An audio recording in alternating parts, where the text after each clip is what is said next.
Baik, jadi ini prinsip yang ketiga. Prinsip yang keempat. Kalau ini saya tidak menjelaskan panjang lebar ya, teman-teman sudah banyak dapat wawasan tentang ini, apalagi di tema-tema bencana. Jadi di balik musibah ada karunia. Musibah itu sesuatu yang kita menangkapnya sebagai negatif, sementara karunia, anugerah dari Allah itu kan sesuatu yang kita tunggu-tunggu, kita posisikan sebagai positif. Ternyata dua hal ini seperti keping mata uang, yin dan yang tadi. Di balik musibah ada karunia.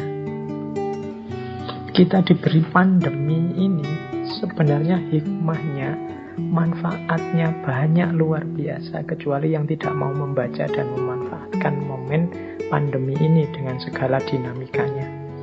Ada sangat banyak karunia-karunia. Mungkin bagi banyak orang dengan musibah ini dia lebih dekat dengan keluarganya karena tidak boleh kemana-mana. Selama ini sibuk di kantor saja, sibuk kemana-mana kerja. Sekarang bisa dekat dengan keluarganya. Mungkin bagi orang tertentu musibah ini membuatnya punya banyak kesempatan untuk mengupgrade kualitas dirinya. Banyak kesempatan untuk muhasabah, introspeksi, banyak kesempatan memperbaiki diri. Yang kemarin hanya niat-niat saja untuk semakin dekat dengan Allah, banyak ngaji, banyak sholat, sekarang banyak waktunya. Kemarin banyak alasannya, sekarang alasannya sudah hilang, dibantu oleh corona. Banyak musibah yang membuahkan karunia. Dua hal yang seperti bertentangan ternyata hadirnya juga bersamaan. Ya wis, teman-teman sendiri yang bisa membaca ya, hikmah-hikmah apa dari musibah dan karunia. Mungkin kita pernah ngalami drop dalam hidup, tapi justru drop itu jadi titik balik kita bisa bangkit lagi secara luar biasa. Teman-teman bolehlah membaca kisah-kisah para CEO besar, kisah-kisah orang besar. Itu pasti ada momen-momen beliau jatuh sejatuh-jatuhnya, tapi justru momen itu jadi awal kebangkitan setinggi-tingginya. Di balik musibah ada karunia-karunia. Mungkin ada teman-teman yang kuliahnya sampai drop out, tapi justru karena drop out itu dia akhirnya hidup dengan tidak mengandalkan ijazah dan gelar, dan ternyata dia lebih sukses dari itu. Nah, itu juga ada. Dan lain sebagainya. Jadi contoh-contoh bahwa musibah ternyata di balik itu ada karunia yang luar biasa. Seolah-olah bertentangan, tapi kehadirannya beriringan. Ada juga prinsip pujian membuat terlena, celaan membuat waspada.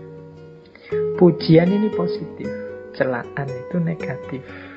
Tapi kadang-kadang justru kebalikannya. Yang positif membuahkan hal negatif, yang negatif membuahkan hal yang positif. Jadi kadang-kadang orang itu begitu banyak dipuji, dia terlena. Padahal dia dapat yang positif, malah buahnya negatif. Tapi ada orang yang sebaliknya. Ketika dicela banyak orang, dia terus introspeksi, waspada, jadi semakin baik. Jadi mengalami yang negatif membuahkan yang positif. Mengalami yang positif tapi malah membuahkan yang negatif. Inilah lekak-lekuknya hidup. Maka teman-teman harus selalu waspada, selalu hati-hati. Karena hidup ini punya yin yang-nya sendiri.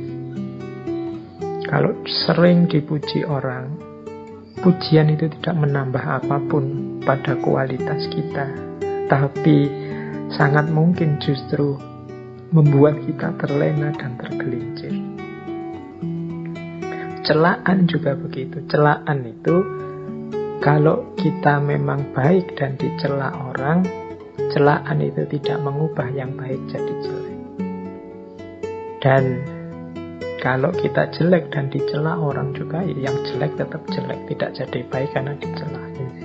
Jadi ini komentar orang dari luar.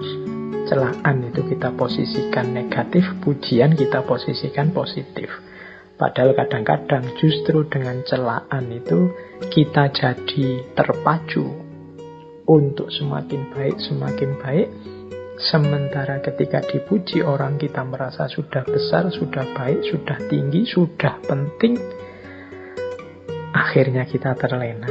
Nah, hari ini kan peradabannya peradaban pujian dan celaan lewat komen-komen di medsos.